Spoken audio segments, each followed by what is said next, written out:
Mr. Speaker, I rise today as a proud adoptee, a son with two loving parents who provided me with all the love and support a child could ever ask for. But yet, I heard in this chamber a few days ago that someone saying my parents aren't real parents. Are you a mother? I am a mother by marriage. By marriage, I see. And my wife is here with me, so. The problem is people like you need to admit that you're just a political activist, not a teacher, not a mother, and not a medical doctor. Let me be clear. I am their child. They are my parents. And for bigoted, closed-minded reason, certain folks have decided that people who adopt their children are lesser than. But make no mistake, whether you adopted your child, had biological children, or found your chosen family in some other way, you are a parent. And because I haven't seen any of my Republican colleagues in this chamber condemn these disgusting comments, I hope that they don't also agree with it. Because I won't allow anyone in this chamber to disrespect my family or yours. And directly to the people who have opened up their hearts and homes to children ready for their embrace, don't let anyone ever diminish who you are. You are real parents, a parent and nothing less. I yield back. My colleague, Representative Marjorie Taylor Greene, has said, quote, Christian nationalism is actually a good thing. Yeah, I also call myself a Christian nationalist, and that's not a bad word. That's actually a good thing, right? And there's nothing wrong with leading with your faith, because we should lead with our faith. The Bible itself in 2 Corinthians actually warns us against this. Paul warned against this. He warned us against people who would preach of a Christ that differs from the true Christ that we learn about in the Bible. That's exactly what Christian nationalism is doing. I condemn religious extremism everywhere, globally and domestically. We have to recognize the threat it poses to our most sacred freedoms and root it out everywhere. And I think it's incumbent, especially upon us as Christians, and me as a Christian, to be at the forefront of the fight to ensure that white nationalism and Christian nationalism doesn't see the light of day. It's amazing to me that just in a few years' time, it's now considered misinformation to talk about the Nazis in Ukraine. This is an extremely concerning situation.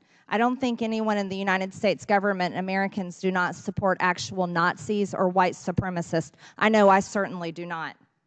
And I can't understand why in just a short amount of time, this information that our own American media frequently talked about is no longer talked about. Before I get into it, it's interesting to hear my colleague just now talk about disavowing white supremacists when in 2022, she spoke at an event led by white supremacist and white nationalist Nick Fuentes, and when asked about it, doubled down on it and said, we're gonna focus on people, not labels. So get out of here with that damn hypocrisy. And Dr. Snyder, I'm gonna give you some time to respond. First of all, I'd like to thank the representative from Georgia by making clear with her comments and with her person that any discussion of political warfare has to include Russia, Ukraine, and America.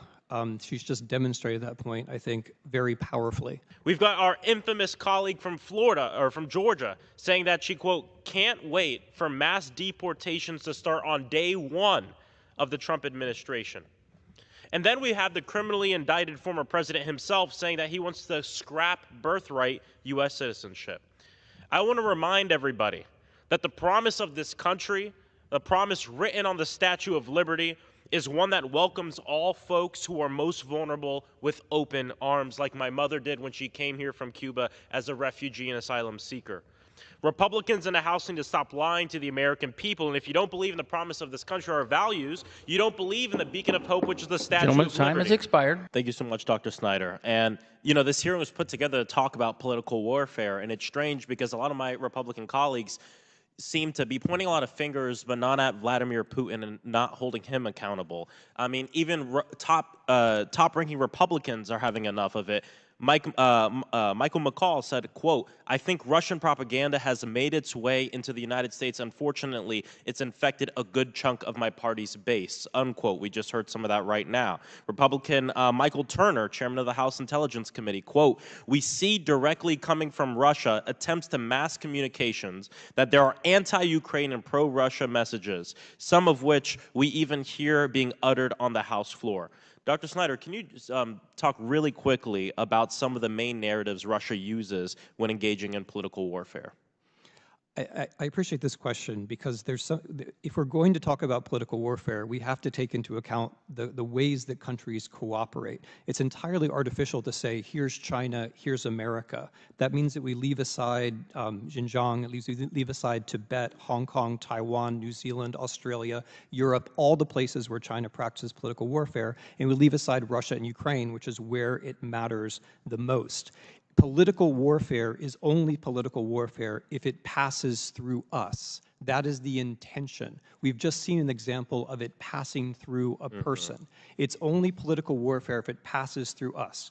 What the Russians and the Chinese imitating the Russians try to do is to convince us that our system is no better than theirs, there's no point in voting, and we should support, if we support anyone at all, the person who's most likely to bring our system down. That's the point. I really appreciate you bringing up the fact that it has to pass through us, because we just heard it here from my colleague. And here's another tweet from the same colleague saying, anyone who votes to fund Ukraine is funding the most corrupt money scheme of any foreign war in our country's history. And if you look at where this is from the Strategic Culture Foundation, an online journal run by a Russian intelligence service that has been sanctioned by the U.S. Treasury Department for election interference.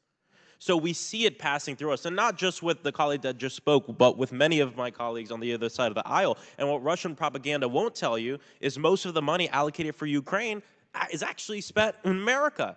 90% of it going to Americans. And so are these American companies that support Ukraine, are these allegations based on evidence, Dr. Snyder? And if not, where do these allegations against President Zelensky and his cabinet come from? First of all, U.S. weapons are being used extremely efficiently on the Ukrainian battlefield. They're being audited in practice. Secondly, there is an American institution which does audit the way that is expended. Third of all, you're quite right. What the allocation of usually weapons that are about to be decommissioned anyway to Ukraine means is that we spend more on modern weapons inside the United States, which is why the defense industry is generally in favor of it. This trope of Ukraine being corrupt with respect to the weapons comes from a handful of Russian sources. There is no reason to think it. They're fighting for their lives. They're doing very well. Yeah, thank you so much. We've got to let that sink in. We have members of the United States Congress using Russian disinformation to discredit Ukraine and help Russia.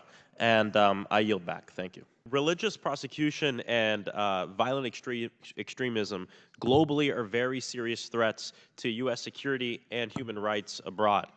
Today, on my line, I want to focus in and hone in on religious extremism happening here in the United States domestically, because I believe it's also a very important part of this conversation. Christian nationalism is a form of religious extremism making its way into our policies and undermining our democracy. These extremist actors are co-opting the language of Christianity and religious freedom to push an undemocratic agenda that seeks the very opposite of what they claim to do. And I want to start off by saying I'm a man of faith. I was raised Southern Baptist. I love potlucks. I was in Awana. I got the Sparky Award. I was in youth band for about 10 years. This is a huge part of my life and part of the reason why I'm so passionate about it. As a man of faith, I know that Christianity is not Christian nationalism. I oppose my faith being used to whitewash a racist, violent, and dangerous ideology. Ms. Tyler, I have a few questions for you, but let's start with this. How does religion differ from religious extremism, and why is religious extremism, specifically Christian nationalism, threaten the safety and lives of people in our communities? Well, I think that religious nationalism is this tendency to merge our religious and national identities, and it can occur along a spectrum, but can also be co-opted by those in power to enforce a certain religious viewpoint on everyone else. And that's why it's such an urgent threat to religious freedom. But it is also, as you point out, an urgent threat to democracy. And it's because it is taking this increasingly violent aspect. And we saw that on January 6th in the way that Christian nationalism was used as a permission structure and as a uniting ideology for people who were here at the Capitol that day in search of a political cause that was then infused with religious fervor. And what would you say the relationship is between white supremacy and Christian nationalism? Christian nationalism often overlaps with and provides cover for white supremacy and racial subjugation. That's because the Christian and Christian nationalism is not so much about theology as it is about an ethno-national identity. Yeah, and Christian nationalists have played vital roles in very violent attacks. Even recently, the killing of 11 people attending services at the Tree of Life synagogue in Pittsburgh. The killing and murder of 9 people attending a Bible study at Emmanuel African Methodist Episcopal Church in Charleston, South Carolina, the Emmanuel 9. The killing of 33 people shopping at Walmart and Tops in El Paso and Buffalo. Ms. Tyler, how does Christian nationalism pose a threat to our democratic institutions? Well, I think all of those examples are what happens when this ideology of Christian nationalism is used by white supremacists to try to justify their violence. It uses the symbols and the language of Christianity to try to justify what is indefensible. And it turns, again, their hatred into a religious cause, into something that they believe is ordained by God. Most Christian nationalists claim to support religious freedom while at the same time working to have the exact opposite of that happen. Have you noticed a coordinated attempt in America to co-opt the right of religious freedom to try and justify stripping rights away from people?